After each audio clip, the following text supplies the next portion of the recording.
अस्सलाम वालेकुम dear student, मैं डॉक्टर आसिम महमूद हूँ और मैं आपको वेलकम करता हूँ अपने YouTube channel doctor Asim lectures में।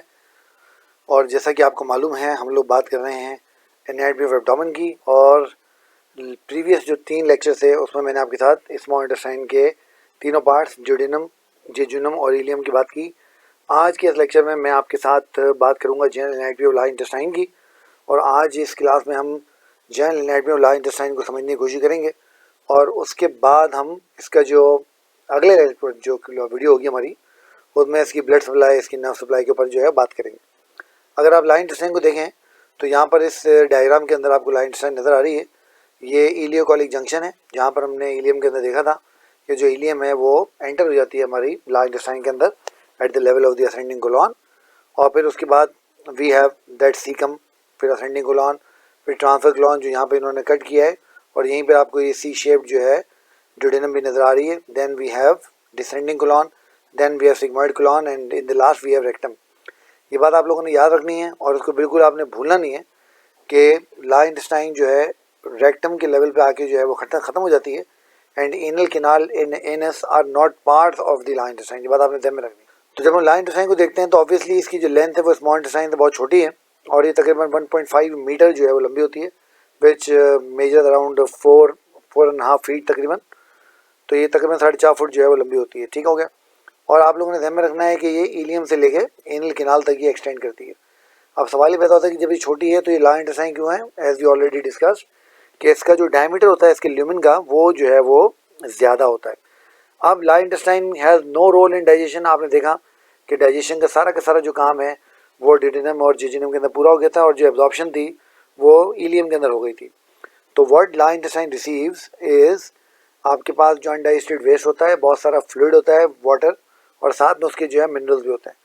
तो जो लार्ज इंटेस्टाइन है it has primary function of के ये सॉल्ट और वाटर को रीअब्जॉर्ब करे और जो फीसिस फॉर्मेशन है उसमें अपना रोल प्ले करे, और उसके बाद जनाब ये रेक्टम के अंदर उसको स्टोर करके रखें अनलेस के rectum get full, then you have defecation reflex और आप उस स्टूल को जो है बॉडी से बाहर पास कर देते हैं। ठीक है, तो ये जो है बात हमने ध्यान में रखनी है। और जब लार्ज इंटेस्टाइन को देखते हैं तो एज आई ऑलरेडी डिस्कस्ड कि सीकम की, असेंडिंग कोलॉन की, ट्रांसवर्स कोलॉन की, डिसेंडिंग कोलॉन की, सिग्मॉइड कोलॉन की बनी हुई होती है।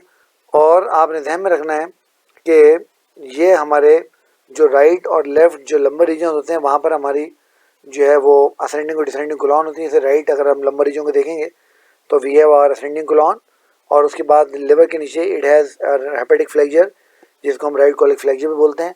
फिर ये हमारे लेफ्ट हाइपोकॉन्ड्रियम, राइट हाइपोकॉन्ड्रियम, और ये जो हमारा एपिगैस्ट्रिक रीजन है यहाँ से क्रॉस होती हुई ये ट्रांसफर कोलॉन पहुँचती है लेफ्ट हाइपोकॉन्ड्रियम में। यहाँ पर वी हैव स्प्लेनिक फ्लेक्सर या राइट और left colic flexure. Then we have left lumbar region में हमारी डिसेंडिंग कोलॉन है, और फिर हमारे पेल्विस के अंदर we have sigmoid colon in our rectum. तो ये जितनी बातें मैं आपसे डिस्कस कर रहा हूँ, जो हमारा तरीकाकार है, मैंने ये सारी बातें नोट्स की सूरत में, पॉइंट्स की सूरत में, बुलेट पॉइंट की सूरत में यहाँ जमा कर दी हैं। आप यहाँ से इनको देख भी सकते हैं, उनके नोट्स बना सकते हैं, पॉज करके इसका स्क्रीनशॉट भी ले सकते हैं, नोट्स बना सकते हैं। Now these are the all parts of the large intestine, जैसा कि आपको नजर आ रहा है। ये आपको सीकम नजर आ रही है, then we have ascending colon, then we have transverse colon, then we have descending colon and then we have sigmoid colon, और आखिर में वी हैव रेक्टम। और एज आई ऑलरेडी डिस्कस्ड कि जो एनल कैनाल जो एनस है is not the part of the large intestine. ये आपने बात ध्यान में रखनी है। अब जब हम देखते हैं इसको तो जैसे आप यहाँ पर देख रहे हैं कि जैसे ही ये लिवर से थोड़ा सा नीचे पहुँचेगी तो यहाँ पर ये एक बैंड बनाएगी और बैंड करके लेफ्ट की तरफ जो है वो टर्न कर जाएगी। ये जो बैंड है चूँकि लिवर से रिलेट करता है तो it's called right colic flexor या हेपेटिक फ्लेक्सर। ठीक हो गया। उसके बाद जनाब ये ट्रांसवर्स कोलॉन बन के इसको क्रॉस करेगी एब्डोमेन को, देन के पहुँच जाएगी हमारे लेफ्ट साइड पर, और यहाँ पर स्प्लीन से थोड़ा सा नीचे अगेन इट्स बैंड डाउनवर्ड, और यहाँ पर एक बैंड बन जाएगा। इसको हम लेफ्ट कॉलिक फ्लेक्सर या स्प्लेनिक फ्लेक्सर भी जो है हम इसको कहते हैं। ठीक है। उसके बाद ये जैसे मैंने आपको बताया कि लेफ्ट लंबर रीजन तो होती हुई नीचे उतरेगी और हमारे पेल्विस में चली जाएगी, यहाँ पर सिग्मॉइड कोलॉन जो है वो बना लेगी।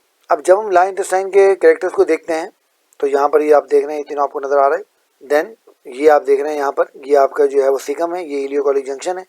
जिस जगह पर इलियम असेंडिंग कोलॉन में एंटर होती है, इस लेवल से नीचे वाला जो पार्ट होता है ये pouch like part, this is called the caecum, और यहीं पे आपको ये वर्मिफॉर्म अपेंडिक्स भी जो है वो नजर आ रही है।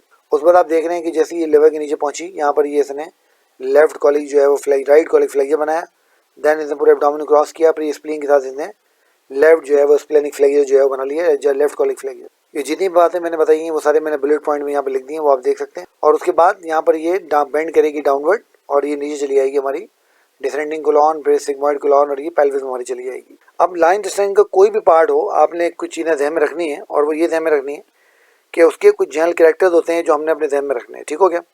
और मेजॉरिटी लाइन इंटेस्टाइन उन कैरेक्टर्स को फॉलो करती है। तो नंबर 1 आपने ध्यान में रखना है कि इसका एक तो डायमीटर जो होगा वो स्मॉल इंटेस्टाइन से ज़्यादा होगा। नंबर 2 आप ये देख रहे हैं छोटे छोटे आपको फैट के डिपोजिशन यहाँ पर नज़र आ रहे हैं, ये ओमेंटल अपेंडिसेस कहलाती हैं, और ये आपको पूरी की पूरी इंटेस्टाइन के अंदर नजर आएंगी। ये यहाँ भी आपको नजर आ रही है, मैं आपको पिछले डायग्राम में भी दिखाता हूँ, वहाँ भी नजर आ रही होंगी। ये देखिए, ये आपको यहाँ पर भी ये येलोइश ये नजर आ रही है। दीज आर दी ओमेंटल अपेंडिसेस, यहाँ पर भी आपको नजर आ रही है। और एक डायग्राम में तो आपको बहुत ज़्यादा नजर आ रही थी, यहाँ पर ये देख रहे हैं आप। तो ये देखें ना, ये ओमेंटल अपेंडिसेस यहाँ पर आपको ये नजर आ रही है। तो ये ओमेंटल अपेंडिसेस यहाँ पर इन्होंने इसको लेबल भी किया हुआ है। उसके अलावा एक और चीज़ जो आप देख रहे हैं कि यहाँ पर आपको सर्कुलर मसल तो गुलाई में नजर आ रहा है, मगर लॉन्गिट्यूडनल मसल पूरी इसकी गट को कवर किए हुए नजर नहीं आ रहा है, बल्कि उन्होंने एक बैंड बना लिया है, and that band of the longitudinal muscle is called taenia coli.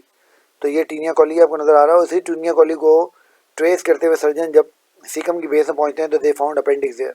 तो अगर कभी सर्जरी दौरान अपेंडिक्स को ढूंढना मुश्किल हो रहा हो तो आप उसको टीनिया कॉली की मदद से बड़े मदद से ढूंढ सकते हैं। एक और चीज़ जो आप देख रहे हैं सर्कुलर मसल कॉन्ट्रैक्शन की वजह से यहाँ पर आपको ऐसा लग रहा है जैसे छोटे छोटे पाउचेज बन गए हैं, और ये सर्कुलेशन ये जो पाउचेज हैं they are called haustra of the colon. तो इनको हम हस्टूरिया ऑफ द कोलॉन बोलते हैं। ये आप देख रहे हैं यहाँ पर भी आपको नजर आ रहा है, ये आप देख रहे हैं आपको इन डायग्राम्स में भी नजर आ रहे हैं। तो ये पूरी उसमें नजर आ रहा है। तो बेटा these are the general characters of the line intestine, ये मैंने यहाँ पे लिख भी दिया है। तो this is all about the anatomy of the line intestine, general anatomy of the line intestine. मैं उम्मीद करता हूँ ये वीडियो आपको समझ में भी आ गई होगी। अगर आपको वीडियो पसंद आ रही है तो वीडियो को लाइक करें। अगर अब तक आपने मेरे चैनल को सब्सक्राइब नहीं किया तो सब्सक्राइब करें। अपने दोस्तों को भी इसके बारे में बताएं ताकि उनको भी ये चीज़ें पढ़ने समझने में आसानी हो। अपना बहुत सारा ख्याल रखें। मुझे इजाज़त दीजिए। खुदा हाफिज़।